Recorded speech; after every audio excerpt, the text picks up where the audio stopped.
मैं थोड़ा दुख और थोड़ा हैरानी, थोड़ा गम और गुस्से के साथ बना रहा हूँ। अपने भाइयों और बहनों के छात्रों के लिए 26 दिन भूखा रहने के बाद, जिसमें कि मेरे 11 किलो शरीर ख़त्म हो चुका है, मसल्स चले गए हैं, ऑर्गन और दिमाग पर इरिवर्सिबल डैमेज लगभग होने के कगार पर पहुंचा है, और वो भी लद्दाख की कड़कती ठंड से दिल्ली की तपती धूप में बैठकर ये सब करने के बाद क्या मुझे किसी से कैरेक्टर सर्टिफिकेट लेनी होगी कि मेरा अनशन कितना पवित्र था? मैंने तोड़ा तो किसके हाथों तोड़ा, उसके हाथों क्यों तोड़ा, इसके हाथों क्यों नहीं तोड़ा, क्या डील हुआ, क्या सौदा हुआ, ये सब मुझे जवाब देना होगा। मैं कल से अब तरल लिक्विड फूड ले रहा हूँ, पी रहा हूँ, तो थोड़ी सी शरीर में जान आई है। बदकिस्मती से वो जान मुझे इसमें लेनी पड़ रही है, दुख के साथ कह रहा हूँ। मगर सुबह से मुझे बहुत से लोग फ़ोन करके या पोस्ट दिखा कर कह रहे हैं कि आप पर बहुत सवाल उठाए जा रहे हैं, आपने इनसे क्यों अनशन तोड़वाया, केंद्रीय मंत्रियों से क्यों नहीं तोड़वाया, किसी और से क्यों नहीं तोड़वाया, क्या डील हुआ है, सौदा हुआ है, ये सब मुझे जवाब देना होगा। अगर सौदा करना होता, डील करना होता, तो क्या 26 दिन भूखे रहना पड़ता है?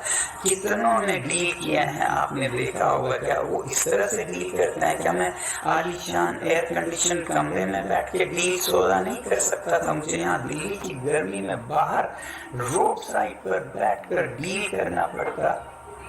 धिक्कार है ऐसे देश पर जिसमें ऐसे दिमागों की उपज होती है, जिसमें से ऐसे नीच ख्यालात निकलते हैं।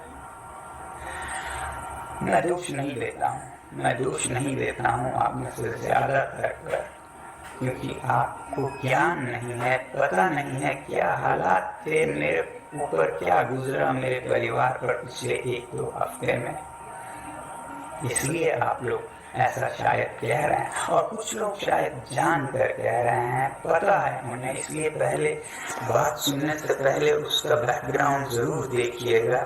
क्या उन्हें कोई खुंदक है? क्या वो किसी पॉलिटिकल पार्टी से हैं, जिस पॉलिटिकल पार्टी को किसी और पॉलिटिकल पार्टी से कुछ खुंदक है? या वो न्यूट्रल कोई आदमी कह रहे हैं? अगर न्यूट्रल कह रहे हैं तो ज़रूर उनकी बात सुनिएगा और मुझे भी बताइएगा। मैं जवाब देने की अभी भी कोशिश करूँगा, समझें या न समझें, मगर मेरी सद्भावना है और मेरा आपके साथ सिंपैथी है। अगर आपको नहीं मालूम है क्या हुआ इन दिनों में और किन हालातों में क्यों अनशन तोड़ा और क्यों इस तरह से तोड़ा, पहले तो मैं आपको ये बताऊं कि जब मुझे सफदरजंग अस्पताल ले जाया गया ज़बरदस्ती 18 तारीख को पकड़कर, तो वो सिर्फ अस्पताल नहीं था, वो एक छावनी थी, वो एक जेल था, जहाँ पर मुझे ऐसे रखा गया जैसे कोई कैदी भी शायद नहीं रहता हो। हर चीज़ पर पाबंदी थी, बाहर नहीं जा सकता था कमरे से, कोई परिंदा भी पर नहीं मार सकता था हमारे कमरे तक, किसी से मिलने का कोई वो नहीं था अधिकार। मुझे सिर्फ 3 रिश्तेदार रह सकते थे, कोई संचार का मोबाइल फ़ोन लैपटॉप नहीं रख पाता था मैं, कहीं कोई कुछ संदेश नहीं भेज पाता था। आप लोगों को मैं किसी तरह नैपकिन पेपर पर लिख कर भेजता था, वो भी कभी कभी जब्त किए जाते थे ज़्यादातर। और मुझसे मिलने मेरे रिश्तेदार, मेरे दोस्त जो लद्दाख से आते थे, ख़ास हवाई जहाज़ के लंदन के बराबर टिकट देके, उन्हें भी वापस कर दिया गया। ये सब इलीगल था, ये सब एक तरह का नॉर्थ कोरिया बन गया था हमारा देश, और खासकर जहाँ मैं था ये जेल खाना था। और ऐसे हालात में कई दिन गुजारने के बाद गीतांजलि, उनकी सूझबूझ और उनका कमाल है कि उन्होंने संडे रविवार के दिन भी, जो कि 19 तारीख थी, रविवार के दिन भी दिल्ली हाई कोर्ट के हियरिंग बिठवाई और उसमें ये अपील किया और उसमें ये कहा गया कि मैं डिटेंशन में नहीं हूँ और उसके बाद भी ये सारा पहरा जारी रहा।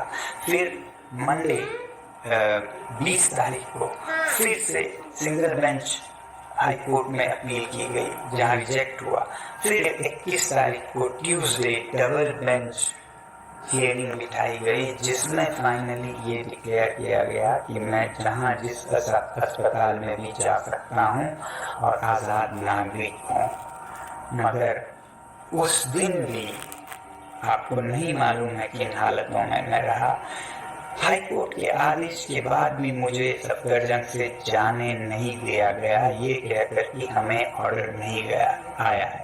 2 बजे शायद ऑर्डर दी गई, 7 बजे तक ऑर्डर को रोक के रखा गया और उन्हें नहीं दिया गया ताकि मैं न जा पाऊँ। पता नहीं मंसूबा क्या थी उनकी। रोक कर 3 घंटे सामान पैक करके हमें बिठाया गया। फिजिकली लड़ के झगड़ के हड़ताल के अंदर और एक हड़ताल करके जमीन पर लेटकर जो ताकत 22वें दिन मेरे में थी, वो जोर लगाकर मुझे बाहर जबरदस्ती निकलना पड़ा। आपको नहीं मालूम है।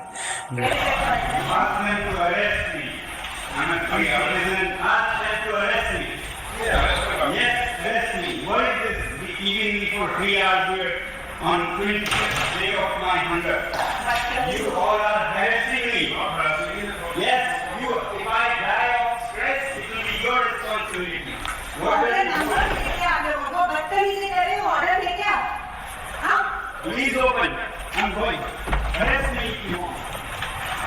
मेरी करके आ सकते हो। आप जबरदस्ती क्यों बात कर रहे हैं? Shameless people. This is government or this is a butcher? Arrest me if you want. You are arrest me. Arrest me.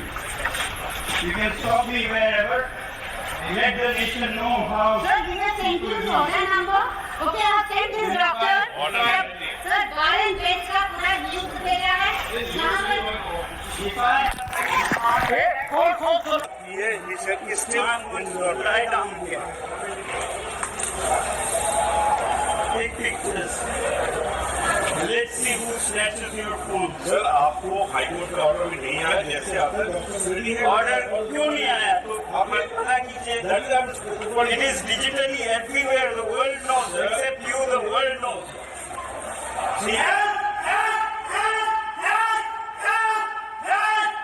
मैंने भी ये वीडियोस जारी नहीं किए, ये सोचकर कि किसी मासूम, तो क्या कहूँ, हेल्पलेस पुलिस अधिकारी के चेहरे आ जाएं, उनके नौकरी पर बात आ जाए, इसलिए नहीं रिलीज किया। अब ये बात आई है तो मैं कुछ अंश दिखाऊंगा।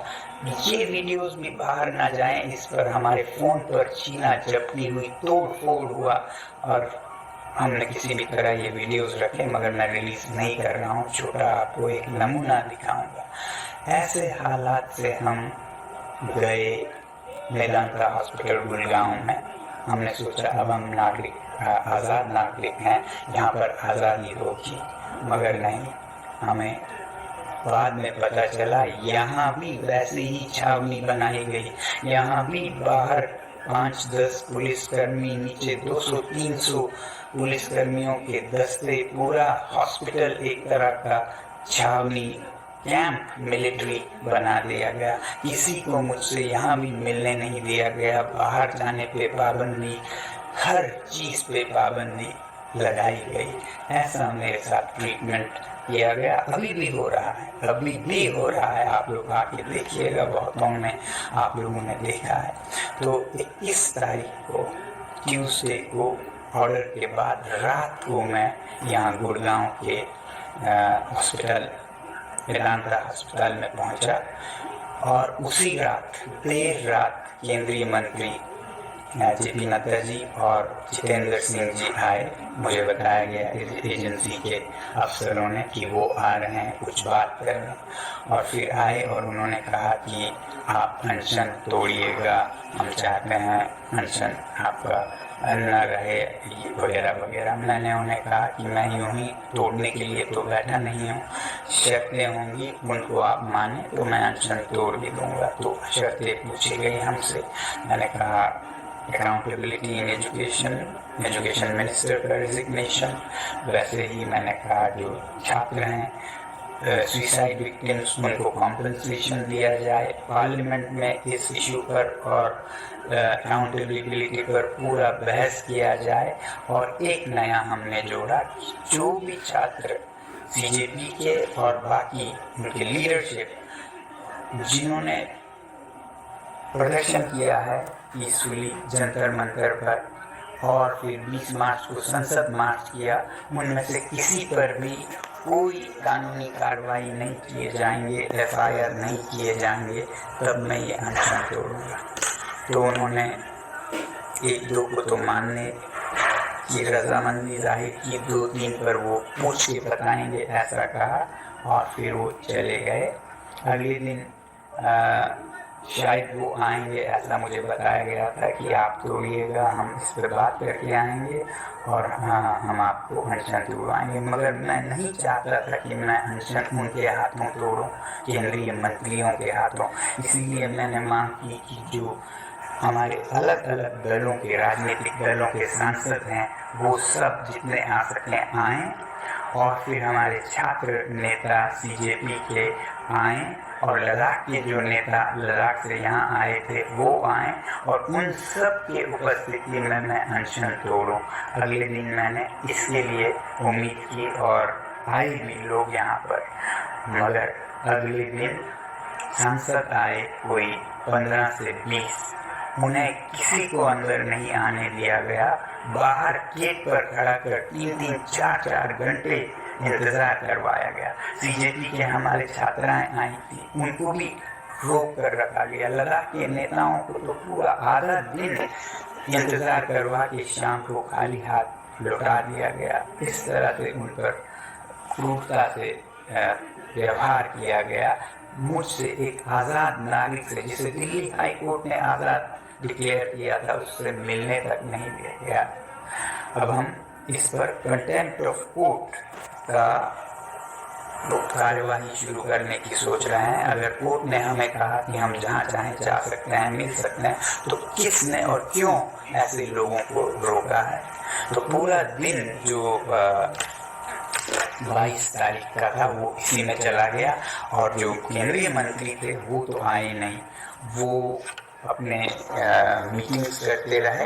हाँ, उन्होंने एजेंसीज के ज़रिए मुझसे हम ये मानेंगे, ये नहीं मानेंगे, ये नेगोशिएशन पूरा दिन चलता रहा, अगले दिन तक भी, जिसमें वो इस्तीफा राजीनामा जो धर्मेंद्र प्रधान जी का है उस पर तो वो टाइम लेना चाहते थे, अभी हम नहीं कह पाते हैं वगैरह वगैरह। कॉम्पनसेशन का उन्हें समस्या नहीं था, पार्लियामेंट में डिस्कशन पे कोई समस्या